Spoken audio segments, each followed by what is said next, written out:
Assalamualaikum warahmatullahi wabarakatuh. Akkam ooltan kabajamtoota daawwattoota televezyiinii Hamilton. Oduu keenya kan guyyaa har'aatiif isiniif qabanne kan biyya keessaa fi biyya alaa akka itti aanutti isinii dhiyeessina. Jalqaba irratti hangafoota oduu. Aanaa Adaabbaatti balaa konkolaataa mudatee lubbuun namoota 10 darbuun dhagahame.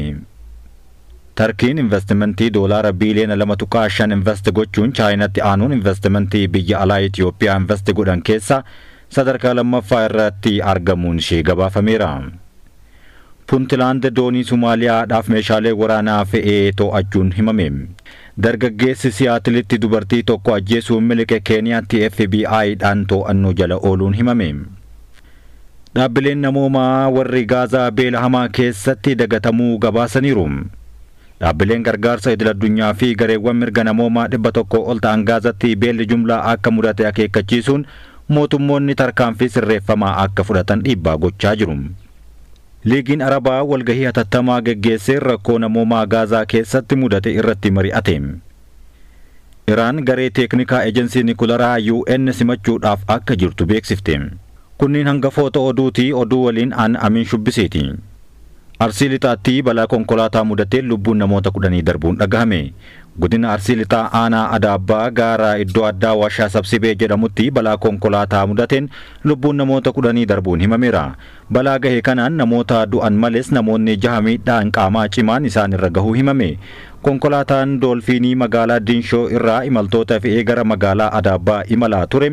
Iddoo Waashaa Sabsibee jedhamutti garagaluudhaan lubbuun namoota galaafatamuu qindeessaan nageenya tiraafikaa aanaa Adaabbaa Inspektar Haashim Ilmii himaniiru.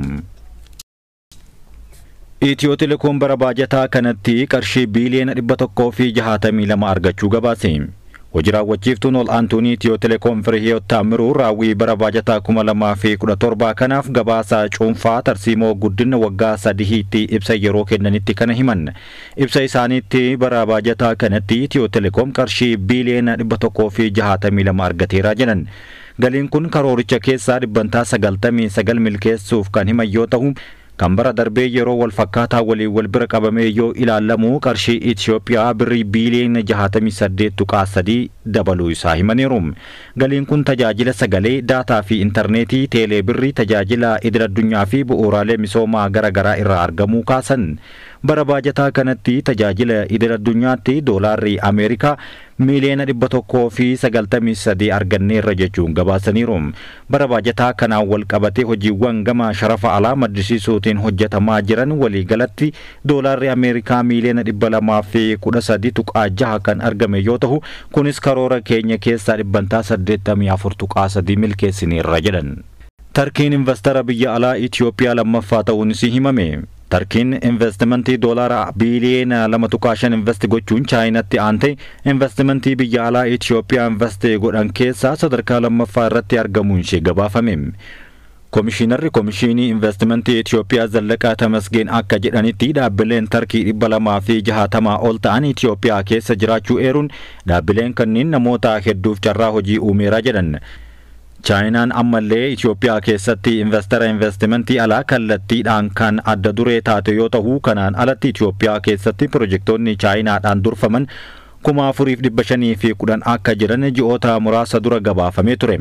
Tarkiin Itoophiyaa dabalatee guutuu Afrikaatti dhiibbaa waraanaa fi dinagdee ishee babal'isaa kan jirtu yoo ta'u, akka ragaan bara 2023 jechuunis bara 2 dura kan bahee agarsiisutti investimentiin dhaabbilee Tarkii Afrikaa keessa jiran doolaara Ameerikaa biiliyoona 10 ol akka ta'u eeraniiru. Kana malees dhaabbileen kunneen dhuma bara 2023 pirojektoota 1,800 ol ta'an baasii doolaara Ameerikaa biiliyoona 85.4tti tilmaamamu xumuraniiru jedhan. Hariiroon daldalaa Tarkii Afrikaa waliin qabdu gadi aanaa kan ture yoo ta'u, kunis bara 2003tti daldalli biyyoota lamaan gidduu jiru doolaara Ameerikaa biiliyoona 5.4 qofa akka ture himaniiru. Bara baajataa 2023tti humni daldalaa doolaara biiliyoona 41 kan gahe yoo ta'u, bara 2030tti gara doolaara biiliyoona 50tti ol guddisuuf karoorfatamee akka jiru himaniiru. Itti dabaluunis hariiroo dippiloomaasii Itoophiyaa fi Turkii yeroo dheeraadhaaf tureen alatti tumsi biyyoota biyyoota lamaanii daldala teeknooloojii, fayyaa, barnootaa fi aadaa akkasumas kanneen biroo kan hammatu ta'uu ibsa kana keessatti eeraniiru. Itoophiyaatti gorsaan daldalaa Turkii Xaahaa Alpireem gama isaaniitiin Itoophiyaa wirtuu daldalaa naannoo ta'uudhaaf dandeettii akka qabduu fi Tarkiin michuu tarsiimoo baha Afrikaa ta'uu himteerti.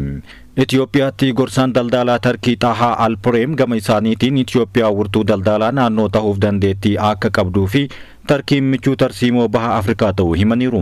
Dabalataanis qulqullina, gatii madaalawaa fi amanamummaa oomishaalee Tarkii cimsanii ibsuun investoroota Itoophiyaa dhiheessitoota Tarkii waliin akka tumsanis gaafatan. Hundeessaa fi pirezidaantiin fooramii WCI Oktuu Beengisuu akka jedhanitti barbaachisummaan diinagdee Itoophiyaa guddachaa dhufuu hubachuun fooramiin 13ffaan baatii hagayyaa keessa Istaanbulitti geggeeffamu irratti Itoophiyaan keessummaa kabajaa taatee ni dhihaatti jechuun beeksisaniiru. Kabajamtoota daawwattoota keenya oduun keenya akkumatti fufetti jira gara oduu biyya alaatti arganneetti sin dabarsina. Puuntilaand doonii Somaaliyaadhaaf meeshaalee waraanaa feete to'achuun muddama uume. Bulchiinsa Somaaliyaa tokko kan taate Puuntilaand meeshaalee waraanaa ol'aanoo mootummaa Somaaliyaa Tarkii irraa bitate to'achuun qaamolee lamaan gidduutti falmii cimaa kaaseera. Kanarraa kan ka'e mootummaan Somaaliyaa bulchiinsi Puuntilaand doonii meeshaalee waraanaa feetee turte dhiheenya kana to'achuun isaa sarbama heera mootummaa biyyattii fi yakka galaana irraa raawwattee jirti jechuun himateera.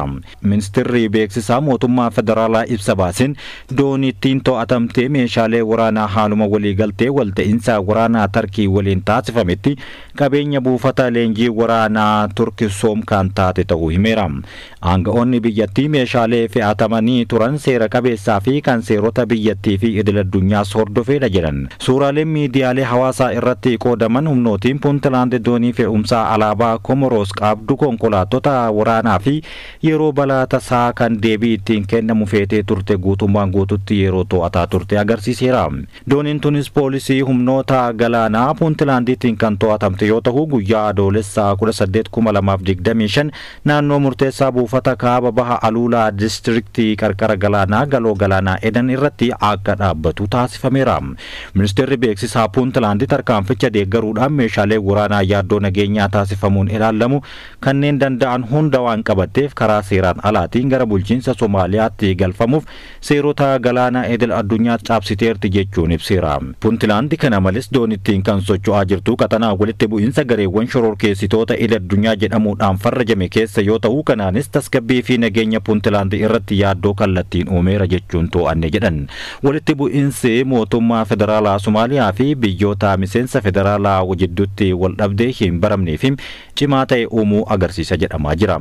Waldhabdee kanaanis mootummaa federaalaa Somaaliyaa yeroo jalqabaatiif humnoota bulchiinsa miseensa biyyattii ta'an kan yakka galaanarraatiin himate yeroo jalqabaa ta'uun himamaa jira. Dooniin Seaworld jedhamuudhaan waamamtu tunis haalduree tokko malee hatattamaan akka gadhiifamtu mootummaan Somaaliyaa ibsa baaseen akeekkachiisa waliin kenneera.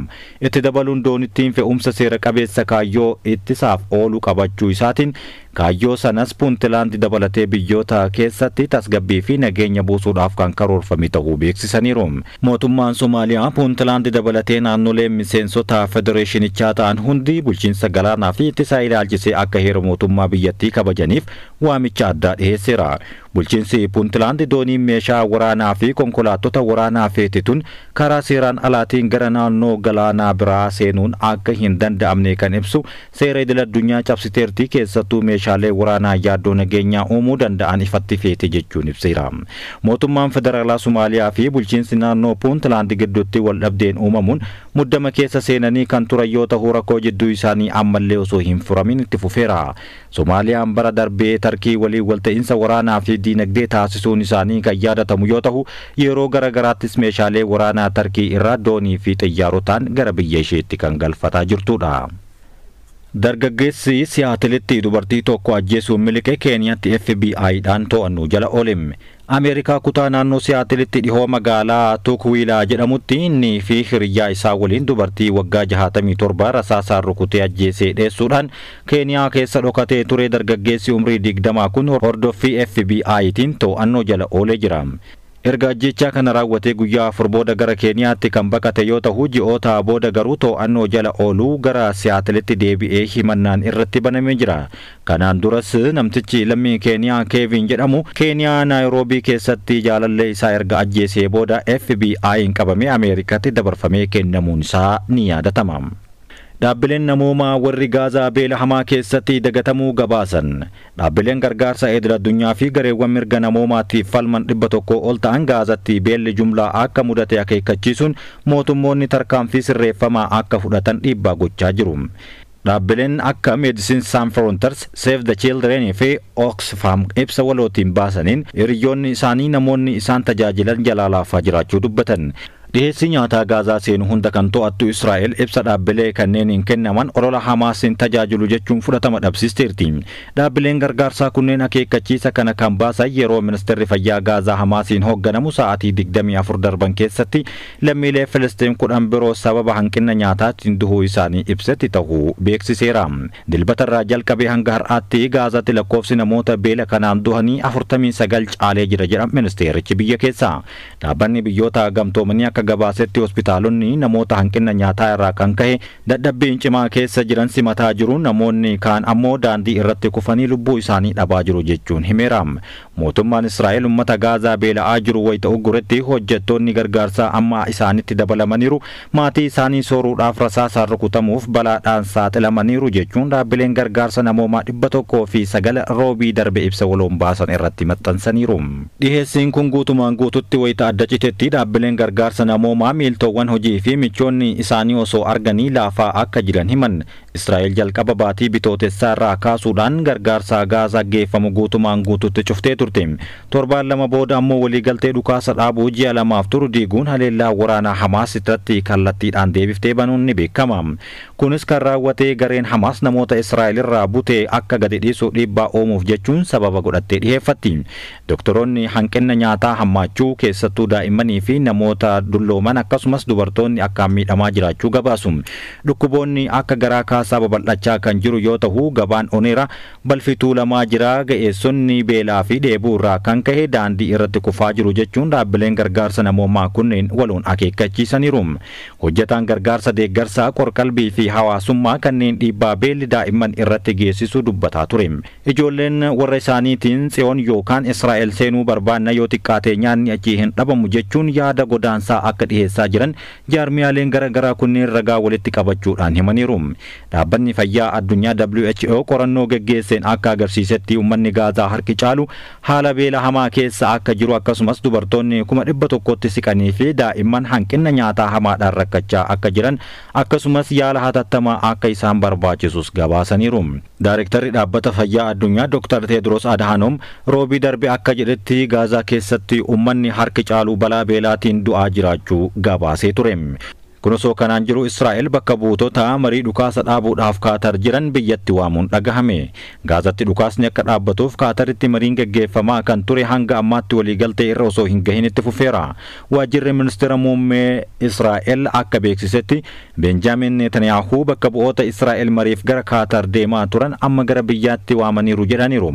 Ibsi waajjirichaa akka akeekutti deebii Hamaas kaleessa ganama kenne ibsuudhaan gareen mariif deemee gorsa dabalataatiif gara biyyaatti akka deebi'u murteessiniirraa jedhan.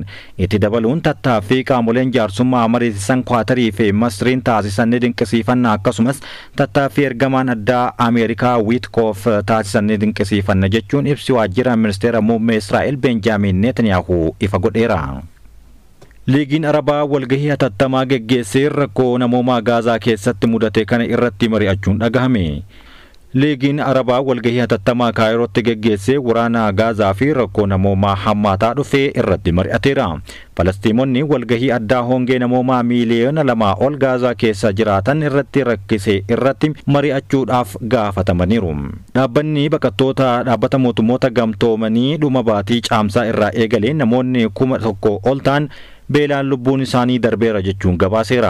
Gama kaaniin dhaabbanni mootummoota gamtoomanii humnoonni Israa'el torbee darbe lammiilee Falastiin gargaarsa nyaataa barbaadan irratti dhukaasa banuu himeera. Ministeerri fayyaa Gaazaa akka ibsetti waraanni naannoo qarqaarsaa beelaatti dhiibee kun haleellaa hamaa hojjettoota gargaarsaa irratti raawwatame keessaa isa tokko ta'uu himeera. Hooggantoonni walgahii kanarratti argaman waraana Gaazaa akka dhaabbatu Israa'el irratti dhiibbaan akka taasifamu gaafataniiru. Iraan garee teeknikaa eejensii Nikularaa UN simachuudhaaf akka jirtu beeksifte. Iraan garee teeknikaa qaama UN Nikularaa to'atu anniisaa atoomikii idil addunyaa torbee dhufu Teheraanitti daawwannaa akka taasisan waliigalu himteerti. Itti aanaa ministeera dhimma alaa Iraan kan tahan Kaazim Gaaribaabadii wabeeffachuudhaan maddi oduu Reuters akka gabaasetti torbee dhufu gareen teeknikaa UN gara Iraan imaluudhaan dhimma Nikularaa irratti ni mari'atu jedhameera. Gareen UN gara Iraan dhufu kun marii ni geggeessu garuu immoo bakka gabbisa Nikularaa kana akka hin deemne himaniiru. Daareektarri eejensii anniisaa atoomikii idil addunyaa kan ta'an Raafaa'el Groosin qaamolee dhimmi Nikularaa Iraan ka ilaallatu hunda waliin dubbataa akka turan dhaabbatichi beeksiseera. Haleellaa ji'a darbe Israa'elii fi Ameerikaan buufataalee Nikularaa Iraan irratti geggeessuu isaanii hordoffii itti fufuu akka barbaadu beeksisee jira. Iraan boombii Nikularaa akka hin hidhanne jechuun Israa'elii fi Ameerikaan haleellaa irra deddeebiidhaan yoo geggeessanis Iraan gama isheetiin kaayyoo nagahaaf qofaa Nikularaa akka hidhattu beeksifteerti. Iraan yuuraaniyeemii baay'ee gabbatee kiiloogiraama 400 qabaachuu ishee fi dhaabbata UN Nikularii to'atu beeksisuu dhabuun ishee dippiloomaatonni Iraan irratti gaaffii akka kaasan godheera. Gareen teeknikaa gara Iraan imalu ilaalchisee qondaallee Iraan akka himetti gareen kun waa'ee yuuraaniyeemii Iraan gabbistee homaa akka hin gaafannee fi gareen anniisaa atoomikii Iraan hanga qoratamee bu'aan isaa beeksifamutti Teheraan homaa tokkollee gochuu hin dandeettu jedhan. Haleellaa Israa'elii fi Ameerikaa irratti banuu hordofee Iraan dhimma Nikularaa ishee irratti eejensii Nikularaa UN waliin akka hin hojjenne ibsitee turuun garuu kan yaadatamudha. Haa ta'u garuu Iraan gara fuula duraatti sagantaa gabbisa Nikularaa ishee ilaalchisee marii geggeessuudhaaf dhaabbata atoomikii idil addunyaa waliin hojjechuu akka barbaaddu ifa gooteerti. Kabajamtoota daawwattoota televezyiinii Hamilton oduun keenya kan guyyaa har'aatiif isiniif qindeessine kan hanga ammaatti daawwattanidha. Sagantaaleen televezyiinii Hamilton kan biroo itti fufuu nu waliin tura.